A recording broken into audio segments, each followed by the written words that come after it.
दोस्तों नमस्कार और स्वागत है आपका हमारे यूट्यूब चैनल पर एक बार फिर से। और दोस्तों अभी रात का समय है, रात्रि के 8 बज रहे हैं और ठंड आप देख सकते हैं बहुत ज़्यादा है। धुआंसा निकल रहा है मुंह से। मैं आ गया हूँ खेत पे और मेरे हाथ में टॉर्च है, इसी के उजाले से मैं ये वीडियो शूट कर रहा हूँ। और बहुत दिनों बाद दोस्तों मैं खेत पर आया हूँ और रात्रि में यहीं पर अपन रुकेंगे आज। ये हमारी कुटिया है पीछे, तो इस कुटिया में ही आज सोएंगे। और आप देख सकते हैं चारों ओर बहुत अंधेरा है, कुछ भी नज़र नहीं आ रहा है दोस्तों। तो इधर ये यहाँ पर आग जलाई हुई थी यहाँ पर, तो उसके राख पड़ी है। तो अब क्या है दोस्तों, मुझे ठंड लग रही है और समय भी बहुत हो गया है। घर से चल कर आया हूँ, हालांकि मैंने खाना वाना सब खा लिया था और अभी आकर पहुंचा हूं। थोड़ी देर आग जलाई थी और थोड़ा गर्माहट लिया था, बहुत ज़्यादा ठंड है, ताप लिया था मैं। पर अब ज़्यादा ठंड लग रही है, अब जाके अंदर सोऊंगा मैं। तो चलिए कुटिया के अंदर चलते हैं दोस्तों।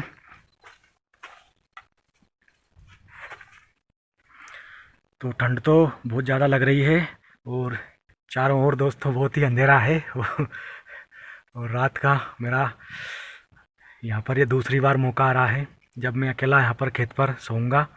गांव में लोग रहते हैं, खेती करते हैं, तो खेत पर तो उनको रखवाली करने के लिए जाना ही पड़ता है और हैबिचुअल होते हैं इस चीज़ से।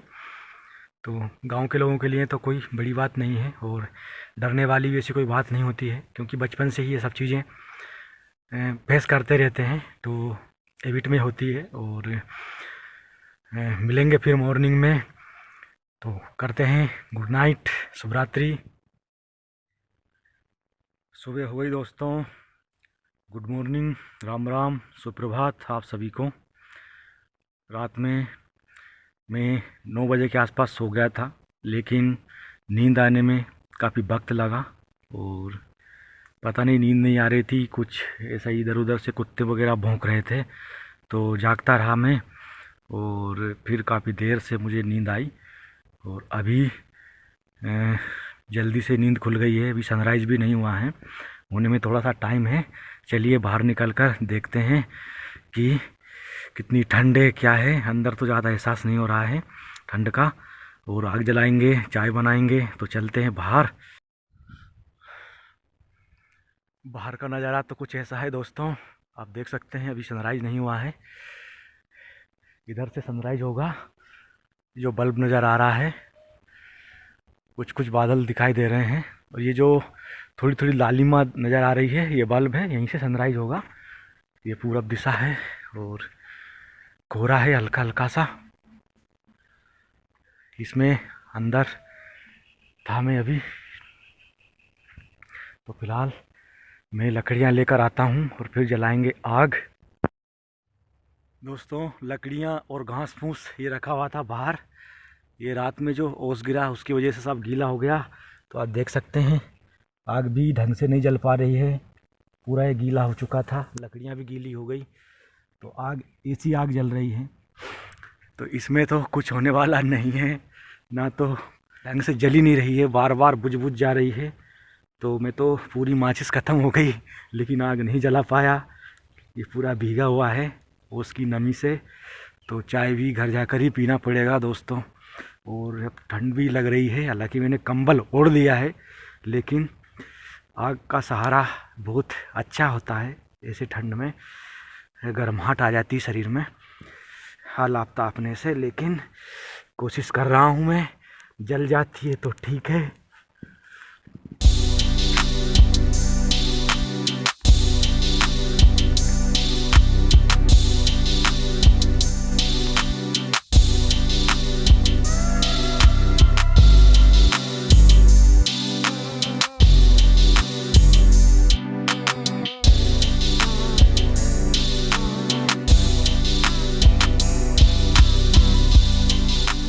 दोस्तों चलिए आप देखिए क्या है ये।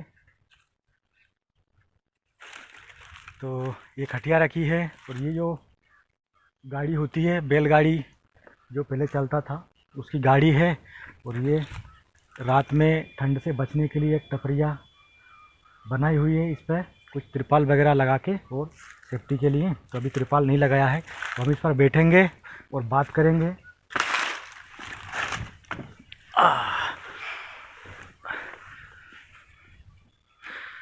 दोस्तों, जैसा कि रात में मैं खेत पर था और बहुत ज़्यादा ठंड थी, अकेला था, चारों ओर घनघोर अंधेरा था और मुझे खेत पर अकेले रुकने का बहुत ज़्यादा अनुभव भी नहीं है।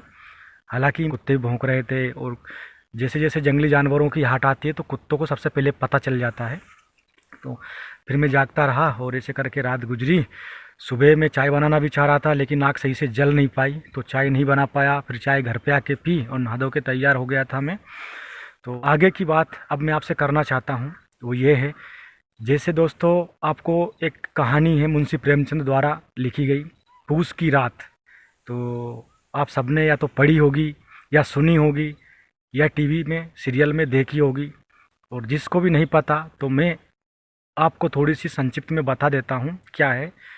उसमें जो पात्र है, उसमें जो किसान है, उसका नाम हल्कू है। तो वह अपने खेत की रखवाली करने के लिए, जो पूस का महीना होता है, बहुत ज़्यादा ठंड पड़ती है इस महीने में, नीलगाय आदि जो जंगली जानवर है उनसे खेत की सुरक्षा के लिए, फसल को बचाने के लिए वे रात जाता है। और उसके साथ एक उसका पालतू कुत्ता होता है, तो वह जागता रहता है और ठंड से ठिठुरता रहता है। तो ऐसे उसको जब बहुत ज़्यादा ठंड लगी तो कहीं से उसने कुछ घास फूस इकट्ठा करके और आग जला ली, आलाप तापने लग गया वो। और 2-3 रातों से ढंग से सो नहीं पाया था, क्योंकि उसको हर रोज़ ही जाना होता था खेत पर। तो वह नींद में हो रहा था। दिन में भी काम करना पड़ता है, गरीब आदमी को बहुत विकट परिस्थितियों में अपना जीवन चलाना होता है। रात का काम अलग, दिन का काम अलग। तो वे मतलब नींद में हो रहा था, तो उसकी नींद लग गई तापते तापते। तो नींद लग गई दोस्तों, गेहूं की फसल थी और पकने के कगार पर थी। उसमें हवा का झोंका आया तो उसकी टपरा जल गया, उसका जो वहाँ पर कुछ वो बनाया हुआ था उसने मड़ैया वगैरह, और उसका खेत में भी आग लग गई, फसल जल गई। सुबह पता चला जब सूर्य निकला तो उसकी पत्नी आई, देखते देखते तो पड़ा है, सो रहा है, नींद आ रही है। उसने जगाया तो सर पीटे, माथा पीटे और बस रो रहे बुरी तरीके से। और मतलब क्या है कि उनका सब कुछ स्वाह हो चुका था। उसके सामने उसके जो कर्जदार थे उनका संकट और तमाम उसके सामने मतलब समस्याएं आ गई थी। तो वही समस्याएं दोस्तों, मैं ये कहानी आपसे इसलिए शेयर करना चाहता हूँ कि सारी समस्याएं आज भी यथावत है किसानों के साथ में। ये जो कहानी मुंशी प्रेमचंद द्वारा लिखी गई है, ये 1921 में लिखी गई है शायद। तो 100 साल के लगभग समय हो चुका है और परिस्थितियां ज्यों की त्यों हैं। आप देख सकते हैं, जो लोग गांव में रहते हैं वे तो जानते ही हैं, कुछ नहीं बदला है। जहां पहले खपरेल हुआ करते थे, आज कंक्रीट की छत जरूर आ गई है। लेकिन पहले का किसान इतना ज़्यादा कर्ज में दबा हुआ नहीं था। आज का किसान जो लाखों के कर्ज में दबा हुआ है, पहले के किसान इतने ज़्यादा कर्ज में नहीं थे। और कुछ पक्के मकान जो प्रधानमंत्री आवास योजना के तहत भी बन गए हैं, बाकी में कुछ नहीं बदला है, वही घास फूस के झोंपड़े थे और खपरेल थे।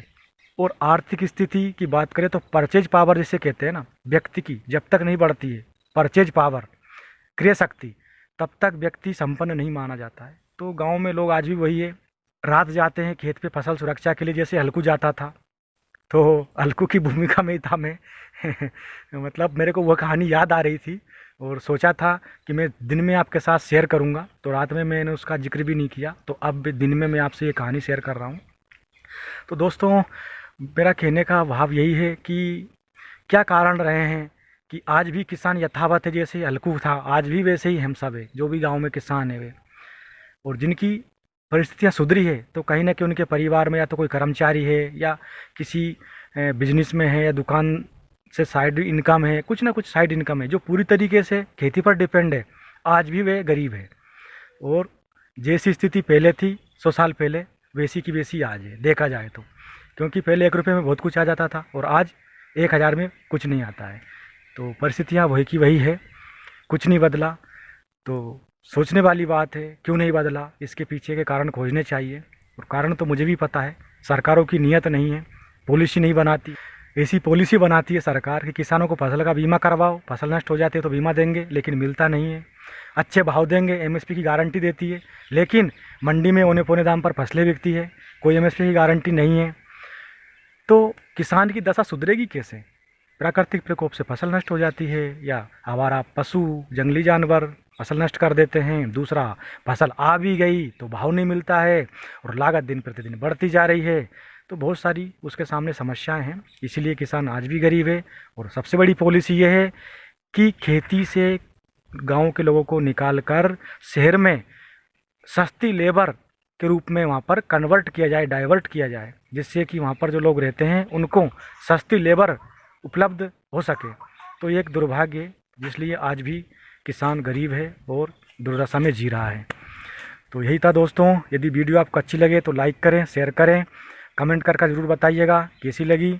और अभी तक आपने चैनल को सब्सक्राइब नहीं किया है तो चैनल को सब्सक्राइब करें, रेड बटन दबा दें और जो घंटी बनी हुई है उसको भी दबा दें, जिससे नोटिफिकेशन आपको मिलते रहें। जब भी मैं वीडियो डालूं तो आपके पास नोटिफिकेशन पहुंच जाएं। तो दोस्तों, मिलेंगे अगले वीडियो में। नमस्कार, जय हिंद, वंदे मातरम।